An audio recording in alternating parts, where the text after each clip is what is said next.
Hello, everybody. Welcome to another edition of the JT Foxx Podcast Network. On this show, we interview some of the biggest A-list celebrities in the world: Pacino, Stallone, Schwarzenegger, Wahlberg. We have tons of billionaires, entrepreneurs. Sometimes we debate the news, and sometimes we go deep on certain issues. And today, it is a must. If you do not have a brand, you cannot succeed. You cannot stand out. You can't get noticed. Many of you keep losing. Had they just known about you first, they would have done business. And so I brought a person that's got a very large resume. In fact, he's a billion-dollar brand. He's worked with people like Jennifer Lopez, and Mark Anthony, Levine from Maroon 5, Aerosmith, Steven Tyler. The list goes on and on and on.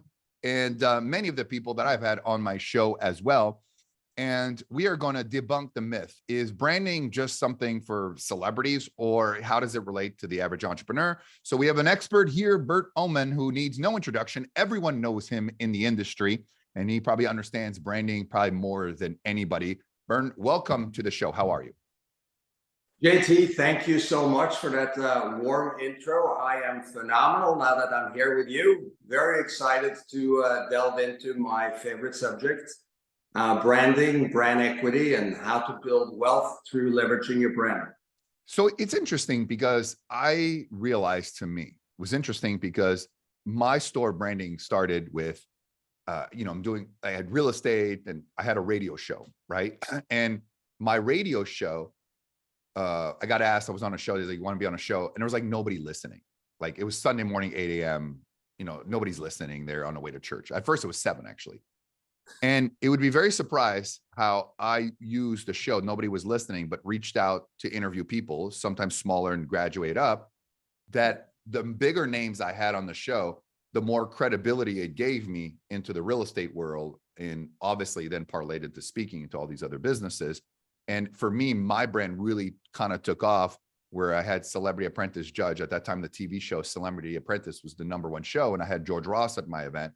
And it was the hottest show on entrepreneurs, and literally attendance double, profits double, credibility to get to people as well. And so since then, I've been advocated the idea of celebrity, which we'll talk. But I find when I talk to people, most people are like, well, I have a polo, I have a logo, I have a mission statement. I don't think they understand truly the power of a brand. Explain to your perspective, what is a brand? Yeah. So that's a very good and quite fundamental question, right? And a brand, in my mind, is just some type of name, distinguishing mark, design, something that sets you apart from the competition in the mind of the consumer. That is your brand in its purest form. And then to take that one step further, how to define, how to build a brand. And I always say that, all great brands have to be authentic, credible, and aspirational. So in order to determine how to build your brand, whether it is a personal brand or a business or whatever the brand is, we typically focus on what we refer to as brand DNA. And the brand DNA is what's unique to you. And it defines what your brand is supposed to look like, what type of services you're supposed to provide, what problems you're supposed to solve. And ultimately, and speaking to just the journey you just described for yourself, what's so great about brands and what is leverageable is that once you do this right, each time you take the next step on your brand journey, you are building what we refer to as brand equity. And brand equity is the value of your brand in the mind of the consumer. And the higher the brand equity, the stronger the brand equity, the more leverageable it is. And I can ramble on. I just want to connect the dots. But isn't it what people now think of branding is we live in a world where fake is the new real, right? We were just talking about briefly before, where people on Instagram will rent a Lamborghini or buy something just to show off. They'll buy, they'll buy a feature on Forbes, pay $4,000 for the article, and then they're literally put a fake magazine cover themselves and then congratulate themselves on being in Forbes. I don't necessarily or they buy followers, which then you got to buy the likes and so credibility. So if someone go to my Instagram, I say, well, if you're so famous, why you have 108,000? My people interact. I have like high engagement. People see my posts. If you buy your post, nobody sees it, but the credibility of the minds. And I would say that for 98% of the people who buy stuff, eventually they get discovered. They live a life of fakery. You think they have money. You think they're successful. They're not.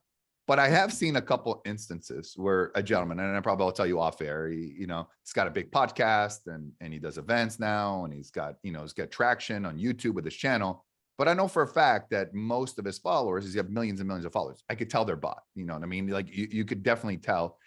Absolutely. But because he's successful and he's a very well-spoken individual, buying all of this stuff really just gave him more credibility. And then, as you know, once you said it yourself, once you're branded, and then builds up that momentum, because then it's easier because they're like, well, you've had all these people, you have, the millions of followers, whether they're bought or not, eventually it doesn't matter because, everything seems to be aligned.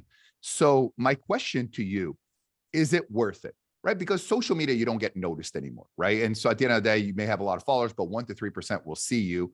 And in order to have that credibility, you almost have to like purchase it. Or is there a fine line? Because this gentleman obviously made it. And I know if I would have done it, right? If I had millions of followers and pay it, would I be bigger? I don't know. Maybe so. Even though I'm extremely successful, but I always chose to keep my values of, I think it's wrong, so I'm not going to do it. Very frustrated other people do it, but I keep it. Where's the line, right? Because there is obviously a shortcut, but if you don't have substance yourself, then it's like you're fugazi, you'll get discovered. But there are the people that got that great potential. It does help. So where's the line here? Yeah. So that's obviously not an easy question to answer, because you're right. And it goes back to, I think, what I said earlier. All great brands are authentic, credible, and aspirational. Great brands have to be authentic. They have to be credible in the mind of consumer. And most consumer likes to, or people that buy stuff, they like things to be aspirational. People like to reach up, better life. So clearly it's possible with the tools available today to, should we say, fake a lot of that. However, when it's all said and done, we also always say nothing sells product better than product. Ultimately, a lot of those guys get found out. And bear in mind, as easy as it is for you to now build that fake storefront, if you like, online through social media, it's just as easy for someone that get the notion that you are not on the up and up to start trolling you on social. And if there is merit to those accusations, they typically catch on because more people start piling on. So it's a very two-edged sword. If you're trying to kind of just fake it to make it, to you make it, there is a balance there. And if you can't ultimately deliver, I would argue that most people get found out. And we just talked before we started, one person that we know and that we both know that's kind of been doing that, and I think is getting called out now. Yeah, there's a difference between being a speaker and being an entrepreneur, like selling a product on how to become wealthy, and then actually running a business, right? You work with people that obviously legitimately ran businesses. But let me take it a step further. So when I had lunch with Tommy Hilfiger, he was talking to me. A lot of the Tommy Hilfiger brand was very aspirational, you talk about. Yes. The cars, the success, the lifestyle. And I have never posted stuff like, I have a lot of the stuff. I have big houses, I have everything. And I don't post it because I kind of don't want to make it about that. I want to make it about the content. Am I making a mistake by not doing it? I own it, so it's not like it's bought or it's fake. And I keep thinking, would I get more views if I did that? Would I get more likes? Or the standing by my brand of who I am, right? The no BS, tell how it is actually end up being better. Or if I am the way I am and I just do the stuff, the posting, which brings attention, then they will go in and realize how great I am. So maybe I should do that. So what is your thoughts on that? Because it is a decision, because once you go down that rabbit hole, it's very hard to undo. I think my point to me is the world's most successful people don't post that stuff. They just don't. The people who post that stuff, they're selling something to somebody else. And so where's the line? So I completely agree with what you said. So, and you know, it goes back to the conversation we had about brand DNA. What is your brand DNA? What do you stand for? What is quintessentially JT Foxx? And I think that no bullshit, highly successful author, speaker, business visionary, obviously host, access. I mean, you know, there's normally like 6 degrees of separation. You appear to have 1 degree of separation. Yeah, I have 1 degree to everybody, right? So yeah, so that to me is the JT Foxx brand. It isn't you know, lime green Lamborghini and the big house. I think it would be a little not confusing, but almost, you know, it's distorting your brand if all of a sudden you start doing that. I think it dilutes the core message. Now, if you go back to the Tommy Hilfiger example, and I want to say, I never seen Tommy as being someone that's braggadocious ever. no. But he has built a global lifestyle brand, and clearly every now and then, in kind of very planned out and measured kind of occasions, he and, you know, his lovely wife, he allow people into their home. But it is really to portray a lifestyle. It's to capture kind of the architectural solutions for their home and things like. It's never done in a flashy, over the top way. And I think it's also, where is it featured?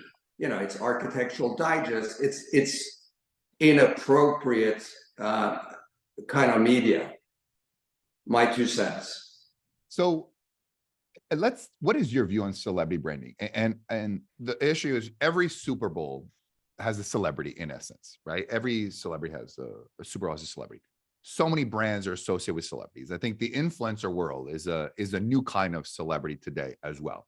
Yeah. And people will say, I don't care about celebrity. And my point is, okay, you may not care, but unfortunately, if you take a look at, you know, for example, right, this is Vitamin Water here, which the story of 50 Cent is a great story.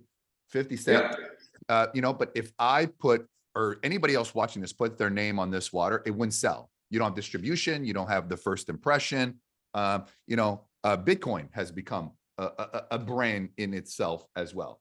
And you can start your shitcoin, but it's not going to get to the level of the Bitcoin. So I look around and everything is in fact branded in some sort with the celebrities, right? Even to this, you know, this is free, but if the Rolling Stones put the tongue in there, which everyone here knows what it is, what is your defining, right? Because people have a product, and I think I saw Mark Anthony with a grill or something like that, right? And J-Lo's ex-husband. And then obviously they wouldn't be able to sell it. So what's the attraction? Explain the psychology of the celebrity branding aspect. I mean, Rihanna recently, LVMH, Louis Vuitton, she has $1 billion net worth because of her partnership on there, which is a great joint partnership. Explain from your perspective, work of these celebrities from you have a business versus the celebrity. Why does it work so well? And when does it not work? Yeah. So, I mean, when done correctly, it works very well. And I think there are particularly 2 triggers. So number one, any successful celebrity is bringing a ton of eyeballs. So it is visibility, right? And visibility in today's social economy, that's currency. So they bring eyeballs. But in addition, the celebrities also bring trust. There are a lot of people, right, wrong, or indifferent, that look to their favorite celebrity and they trust their judgment. They trust what they stand for. And going back to the aspiration. Why is that? Can you explain why? Why is there trust? Because I know a lot of celebrities, you know a lot of celebrities. I mean, you meet them in person. There's some you're completely wowed. Others are like, you know what I mean? So what is it you think in our society today where people, you know, the celebrity, is it aspirational as you were about to talk about too? Is like, you know, or because they see them and they feel a connection in some kind of way with their music or what they do? I think it can be all of the above. I mean, there are many examples of, say, musicians and their music have touched someone, reached them at a certain stage of their life, and it made the difference. And they listened to the lyrics, and it impacted their life. There are a lot of different kind of touch points that makes or make a fan trust the celebrity. But I think to a very large extent, you're living your ordinary life, and here is this person, and this person is living a life that you would love to emulate, and you could see yourself somehow in this life, if just this or if just that. And if it worked for this person, if what this person now is telling you, if what this celebrity or even influencer is telling you is part of their kind of personality makeup, their platform, what allowed them to see their success, why not for you to try to emulate that in your life? Maybe you too will see some of the success that they have seen. And for the brands, what's interesting is this trust that the celebrities and influencers bring leads to thrust. And that thrust is purchasing actions. So it converts fans into shoppers. When does it go wrong? I saw a lot of and I feel on one hand it's good, but I think it can be used in evil. And I think in the sense of cryptocurrency and NFTs, where these social influencers, you have the Jake Paul, Logan Pauls of the world, Floyd Mayweather, all of them I respect for their drive and their success and stuff like that. But at what point putting your name on a shit coin or an NFT projects where people trust you and they buy and you walk up with that money and then people are left away and there seems to be no accountability per se, at what point is there a line there between the celebrities, between taking a quick hit of cash versus I have to protect my brand? And you saw it with FTX and what that could do to damage to a celebrity. But there's initial shock, but many of the people will go on to live their businesses. But at the end of the day, it's the consumer who trusted. So at what point is there a line here about between? Yeah, so that's a good question. I think you're dealing with two lines. I mean, there is a line of legality. What is legal, right? So there are restrictions on that. And you cannot, without being an accredited or registered broker-dealer, sell securities. That's not legal.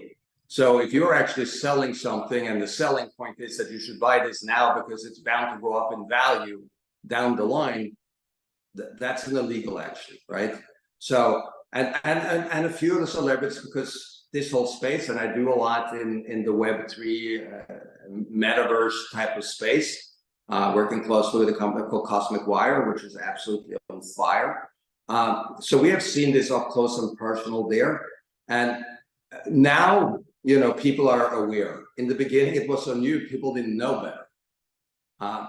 I think ultimately, you have to, as a celebrity or influencer, also determine what do you want your brand to stand for? Because if you're doing the type of rug pulling that you just described, where you pump something up, you take your bag, and then you walk away and you let your followers hold on to something that actually goes down in value, you get to do that probably only once, or in some, tragic instances twice, but you don't get Floyd to three times. Floyd got it 3 times. Floyd got it 3 times. Yeah. Right. But it's, or even Snoop selling. At what point is buying a 450,000 piece of land on the metaverse? And by the way, he's got a lot of money. So it's not like we're talking someone that, some celebrities that just, they're never going to do it. But Snoop just going to concert tours or DJing will make 150 to 500,000 all day long. So it's not like that the money is there. What is it that where people is? And there's some celebrities won't do anything, right? They're very brand conscious. And I know that. And just sometimes doing stuff together is like a whole episode of brand protection, So it's interesting too. Is it the quick money? Because you've dealt with a lot of people. Is it, you've been in some of these discussions with people? Was it the fast money? Was it the quick money? Do they really think that this, or did they bought into the pitch of whoever sold them, this is going to make millions? And so, you come in there or people are like, you know what, let's just get my money and take out. Like, what's the conversation going there? Is it greed, or is it aspirational that somehow they will make money outside of what they're doing and this will lead millions, but it doesn't work out, but they still were guaranteed, because celebrities rarely take deals without some kind of guarantee these days. So what is it? Yeah, no, 100%. And let's not be naive. I mean, it is all of the above. Clearly, if something comes with an attractive, check attached, there are a lot of celebrities that's gonna pay attention to that. The reality, not everybody is pulling down the type of money that Snoop pulls down. And a lot of them come with, you know, a pretty hefty kind of ecosystem around them, for lack of a better term, hanger-oners. You know, some of these celebrity entourages are not that inexpensive to keep afloat. So money is clearly, you know, a consideration. But I do think that a lot of them are also caring about their personal brands. And with that, I mean, they want to be about what next. They want to be on the cutting edge. They want to be interesting.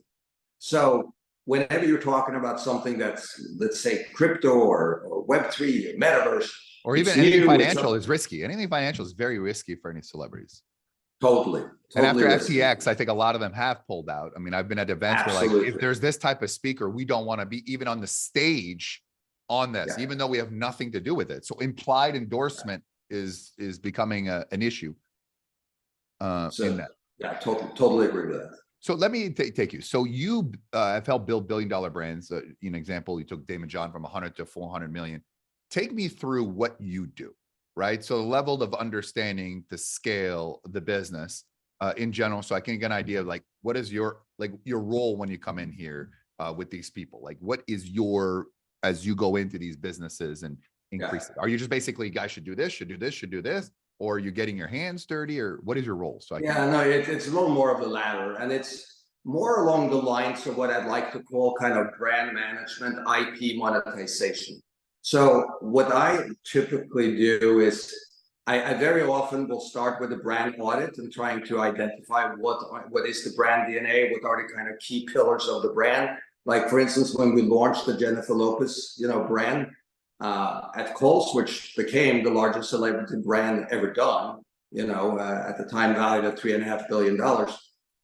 When we did that deal, we spent 2 days in Jennifer's closet, which, you know, sounds, I would say, a lot more dire than what it is, because, you know, Jennifer's closet, as you can imagine, is pretty attractive, larger than most people's living rooms, fully catered. It was very comfortable 2 days. However, what was cool is Jennifer would then pull out all the pieces that matter to her.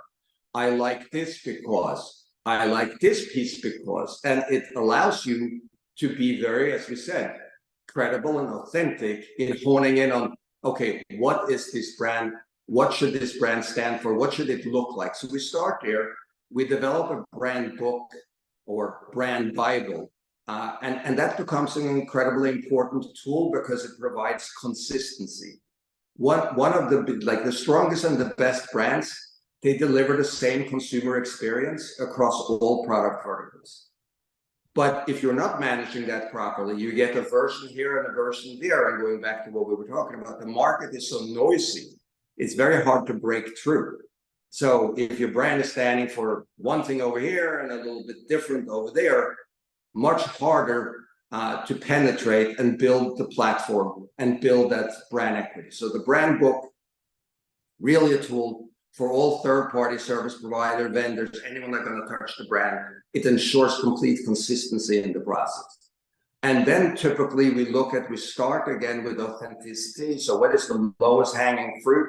If you were someone, I was just dealing with someone yesterday, was out of the bar industry. Well, maybe as much as, you know, the space is getting a little saturated now, but maybe an alcoholic beverage would be, you know, a good place to launch, or barware. But then, you know, we always strive to build global lifestyle brands. So we always look beyond and we expand. And so we expand both into multiple countries and territories and across product ranges. So if you can have an athletic wear line today and active wear is good for you, well, there's no particular reason why the person that's credibly is buying the active wear wouldn't, after they're done doing their activity, also continue to represent your brand. And if they're wearing it, couldn't they have the bag that's, you know, matching and going back? And if you have the bag, why wouldn't you have the shoe? And then, you know, you layer it on and there comes the eyewear and the watches and the jewelry and the lifetime value apparel and across. So that's value. Really what we do. And we find best-in-class operators within each and every area, because, you know, as much as there are some great brands out there that do a lot in-house, it's not really credible to me that if you are great at making shoes, you're not the best company to make the fragrance. So we find the best-in-class, you know, fragrance manufacturer or partner. So that's how we monetize. And you know, one thing which, because I want to say, I have the utmost of respect for every entrepreneur, anyone that's doing business, branded or not branded, deserves credit. I would just say, if you have a non-branded business right now, whether it's a service or a product, you're doing yourself a disservice, right? Because number one, when you build the brand, it allows you to work on longer profit margins. So you can do the exact same thing, the exact same transaction, you can get paid more. And then in addition, you end up building your own brand equity. So now you're building an asset. So in addition to having done a better transaction that you made more money on, you have created an asset for yourself. And down the line, you can sell, you can have an exit, or you can do what I said, you can license and expand your brand that way, which is a cost-effective way of branding. So I always say, without the brand, you might find yourself in a debt spiral race to the bottom. There's always someone willing to work. Yeah, work more. What do you say to the person that, like, who doesn't have a brand? We've been talking about celebrities and people saying, how does this apply to the average entrepreneur? What are steps that they need to do to get branded so that they can build themselves towards, you know, we use the term $1 billion brand, but we all know that that's very hard and there's an element of luck to get up there. So let's just start with, let's get branded to the, you know, 1 million, 10 million, 100 million, which I think that can be done. Over 100 million, there's a level of luck, right time, right place, right opportunity. But because a lot of people say, well, I'm not a celebrity. Well, I wasn't a celebrity myself either, but I created my brand. So what advice do you have people that are entrepreneurs or they have a little bit of brand or no brand? What advice do you have? What's the first 5 moves they make? Well, I think the very first thing you need to do is to kind of lay out your brand vision and mission. And you need to kind of find out, what do you stand for? And then that message needs to be very consistent and permeate everything you do. So it has to be very, very kind of mission specific. And you need to come up with whether it becomes a personal tagline or some other delivery method where you stay on point and you stay on message and deliver the same message time and time again. That's step one, because otherwise people don't understand your brand. Yeah. What's the second step? So second step, I think once you have that, more often than not, I would recommend that you work with someone, whether it's someone like myself or anyone that has the understanding of brand management. There are a number of really terrific brand management firms out there that can help you put together what I said, that it's the brand book. So you have something that's tangible and that can be sent out, because the reality is you may have a great brand. However, there may be a large audience out there that is not familiar with you. And in having the brand book, it allows you kind of to expand your reach. And then, as I said, once you have the brand book and you have the tools, then you start looking at attracting the right partners. And you know, where does the results come in there? Because I talk about before, you got to get all this brand stuff. You have to be able to get results of that your product, your service, or your investment does what you say you're going to do.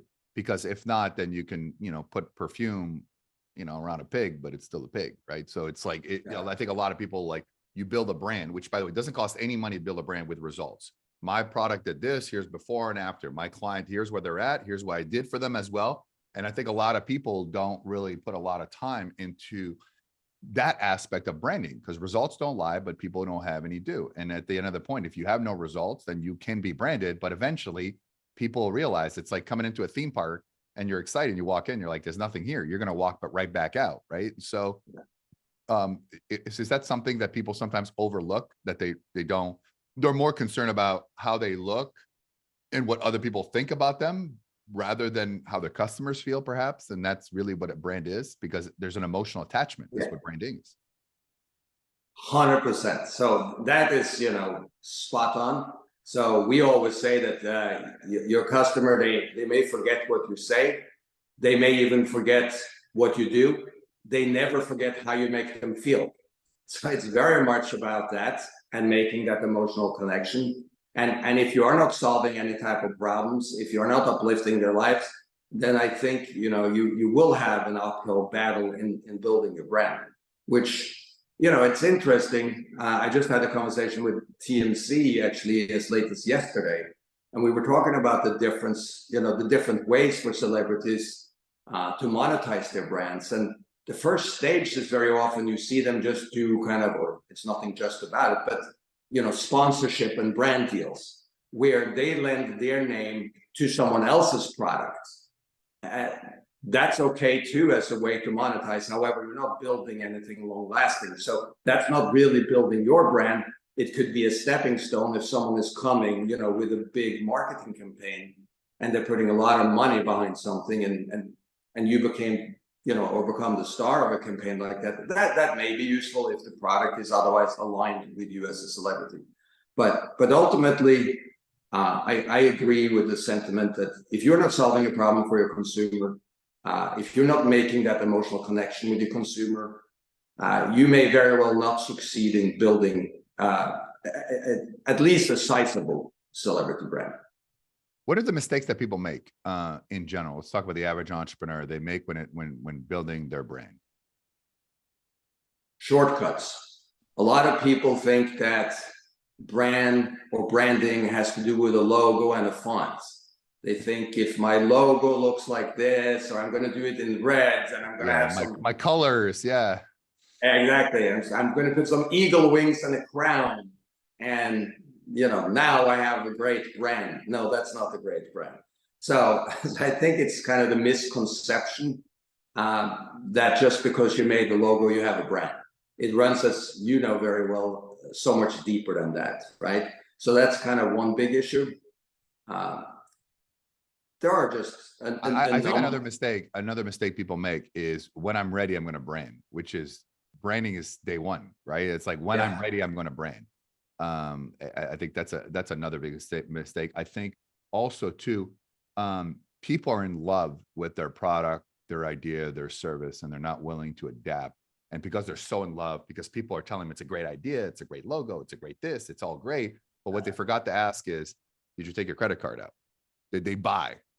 Right. Yeah. And so it doesn't mean someone loves that they're going to buy, because the minute you ask them for money, okay, you want to buy it? Oh, no, you know what I mean? And so I think too many people take the opinions of other people rather than sales. And often the best opinions are for the ones who don't know you, because family and friends and close environment are usually your least likely to be buyers, but they're usually your biggest critic 100%. Or fake fans into doing that as well. Most successful brands are data driven in today's market, and they adapt. You have to be kind of light on your feet, It's it is. Go ahead. And I was just going to say, it's the whole like innovator guy type of thing. You need to have the willingness to reinvent your brand and your product. So last question. One of the biggest, I don't know if you watched the movie Air with the Michael Jordan Nike story kind of type of thing with Ben Affleck. And there was a moment where Nike had to decide. They had, money, and I'm not going to give the plot away to people, but do they divide it into 3 people, or do they put it all on Michael Jordan? And even though they put all the Michael Jordan, they were competing against Puma and Adidas, who were also willing to offer them. And Nike was not the big company. It was known in the running space, but not necessarily the marathon space, track and field, not necessarily the basketball space. And they were so irrelevant. They were getting the lower level players because all the deals went to the top players. And they had to make a decision. Do I spend money on this? And if it works, then, it works out great. And if it doesn't, then we pretty much screwed, because we put all our budget into one person. I feel like a lot of people at some point, the greatest investment is invest in themselves, and they're not spending money on branding, right? They try to get it for free, and they think posting themselves on social media, like at some point you're going to have to spend money on something, which is a risk because you never know what's going to happen. For Nike, it turned out to be probably one of the greatest risks of all time, $250,000 for what the Air Jordan brand represents today, even offering terms that it had never been offered, lifetime perpetuity on the products. And as a result, Michael Jordan is a billionaire because of that deal, not because of his playing days. Where's the line between people investing money into their brand? And I think it starts with experts like yourself and other people out there who do that. But also too, just at some point you got to do something that stands out, and I had events, and I had Arnold Schwarzenegger, and I had, as I started going to events, we had Schwarzenegger, Michael Eisner for Disney. So I start increasing the quality of people, and I had an opportunity of getting Stallone. And so he said yes, which was huge because he had never done this at the time, an event. And then the same agent represented Pacino. And it was that business move where like, do you want both? And I'm like, that's a lot of money. Like one, okay, but two. And I went all in on both. And I truly feel because that moment of having Pacino and Stallone at the same event, we never had been heard before. And I know I'm speaking, but it related to all my businesses. I have so many businesses around the world. It gave me huge credibility. And even though that was like 6 years ago, still talk about it. And because it doesn't go, because those guys are legendary and will forever be. So where's that line between spending money versus, you know, all this other stuff?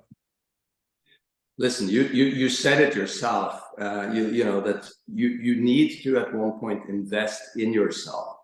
And if you don't have the budget, if you don't have the willingness to dedicate some funds towards building out your brand in a professional way, then you're probably better off not doing it. It doesn't even have to be that expensive. For instance, I'm part owner of a SaaS platform called LaunchCart, and LaunchCart is really an alternative to Shopify, and it is a do-it-yourself, build your own e-commerce store.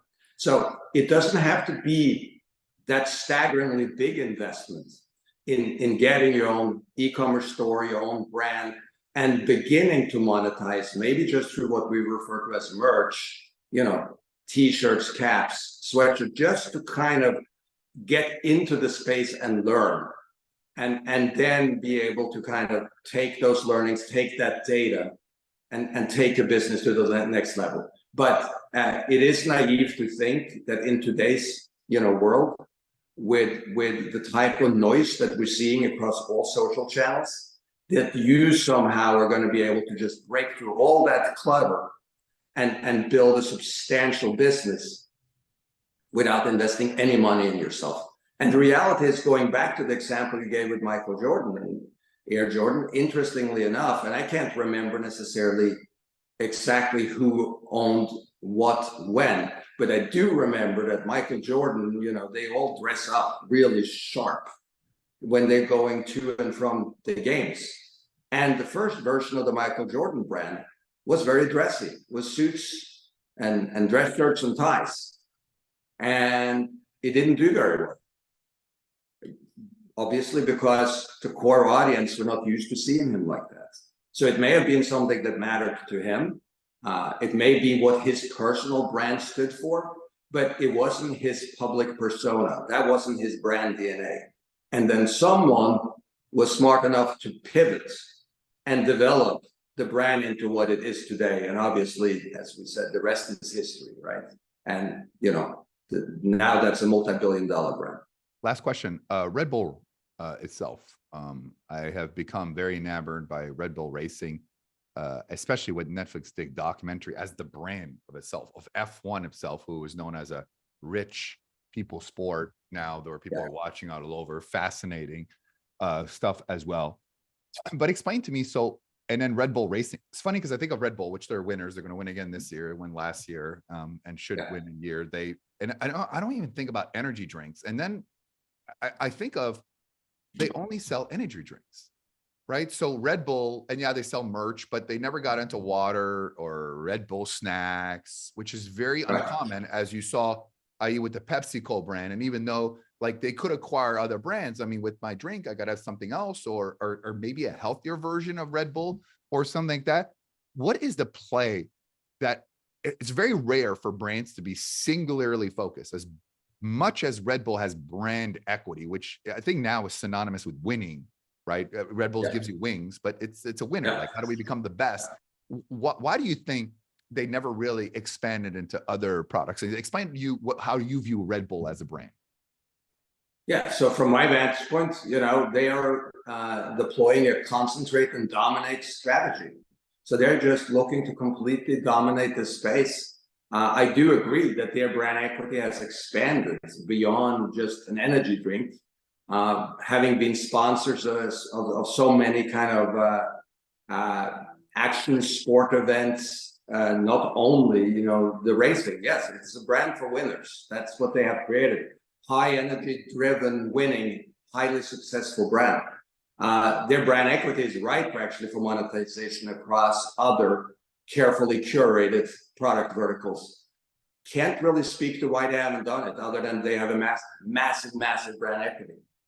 You think it's a smart move, or it's a smart move, or whoever would buy them, right? If they were ever to be sold, which we don't know, but if they were to be sold, the first thing someone thinks is, look at all the other product verticals we can do. I mean, that's the first thing we take a look at. It seems that they're leaving billions and billions and maybe hundreds of billions of dollars on the table. But on the other side, where's that line between if it ain't broke, don't fix it, right? Because it is working.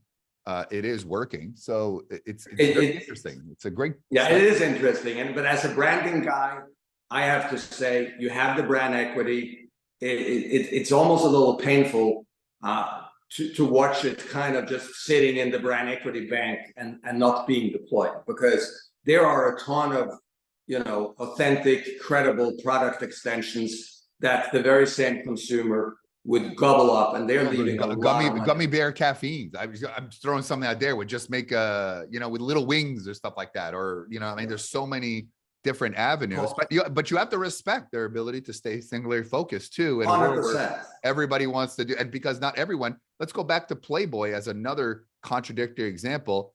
Half powerful magazine. I think the internet, probably their slow adoption of the internet, also free porn, probably made the magazine maybe obsolete. Yeah. They have successful licensing, but it's kind of been watered down now, which may be smart on their part. Now they're going the OnlyFans route, where basically women will be able to post pictures on there. Now you're using the Playboy brand. So people's like, I'm a Playboy model now. So everyone on the website, how does a brand like that get kind of diluted? And you think the space of now going to the OnlyFans, which is printing money right now, of that business model, the pandemic really took it to the next level. Is that a right move for their brand at this point? So I think, brands go through life cycles, right? And I think Playboy once upon a time was a highly aspirational, brand for a certain lifestyle. And there was the Playboy Mansion, and there was really kind of a jet-setting, aura surrounding the whole brand. With back when Hugh Hefner was running things, and in his heyday. I mean, this to me is an example of a brand that's kind of fallen, off, and maybe it can be revived. Once upon a time, people were like, "Oh, I read it for the articles." Wink, wink. I don't see that. The brand strikes me as being a little lost. So it's a brand with a lot of equity.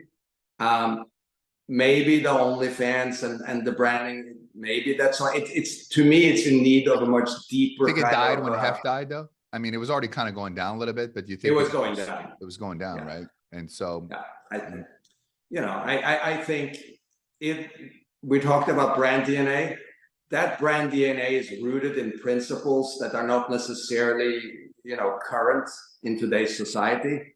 So that's a tougher revival. That's a whole show. That's a whole show in itself. Yeah, I think we could talk about Budweiser. We could talk about Target, $9 billion. I mean, and I think the point to everybody else is, obviously I'm very knowledgeable on brands. Bern's very knowledgeable on brand. You should study what other people are doing. Say, well, I don't drink energy drink, or I'm not in Formula One, or I'm not, it doesn't matter. You can learn from other industries and conceptually branding of apply it to your own. Bern, last thoughts, and you have a book or something that you want to promote. You've been phenomenal on this show here, so I'll give you the last word. Thank you very much. And JT, right back at you. This has been such a pleasure, just as you predicted in the beginning. I said, did I say this is going to be the best interview? Did I not predict it? You did say that, and you're right. I mean, this is like, well, because I love your, your deep knowledge of the space is fantastic, unparalleled. So yes, I do have a book, the $1 Billion Branding Blueprint. $1 Billion Branding Blueprint. So, and very affordable. I haven't read it. I found out about this interview 12 minutes before I did it. I popped up my website and I'm like, God, finally a topic that I will enjoy speaking about. And clearly, I mean, he lays it out, and I think this is definitely And it's not about you building a billion-dollar brand. It's what's the end result is, and the techniques to build a billion-dollar brand are the same when you start from zero. And then at some point, there's luck. There's luck at some point. I mean, let's not, it's 100%. Let's face it. There's right time, right place, right people, right opportunity. But this is definitely a book that you should read as the foundational blueprint to build your brand as well. So Bernd, thank you so much for being on the show. If you like this, I mean, this is going to be all over. You can subscribe to the channel. I really appreciate it. Leave your comments in the comments. If you're on Spotify or Apple, please rate it, leave a review. It takes 2 seconds. If you feel you got value, please give back. Please go and pick up Bernd's book on Amazon. Check out his website as well. Doesn't cost any money as well. And it's nice to get feedback as well. And that's a way of getting noticed. I read every comment on every social media because I know what reacts. I don't outsource it to someone for $6 an hour like some people do. You need to know the pulse. And I think for some of you, you want to delegate your social media. No, you need to dive more into your social media because that's the customer who likes your post, who's commenting it. It could be a fan, but it could turn into a buyer. So you just never know, or you build that relationship, and that emotional is going to create a lifetime relationship. And that's what makes you different as the brand. Remember, as they said, they were aspirational. They want to be you. They want to be around you. They want what you're about. And Bernd literally is going to lay the blueprint on how to do that in his book. So thank you so much for being there. We'll see you next time. Thank you so much for being on the JT Foxx Podcast Network.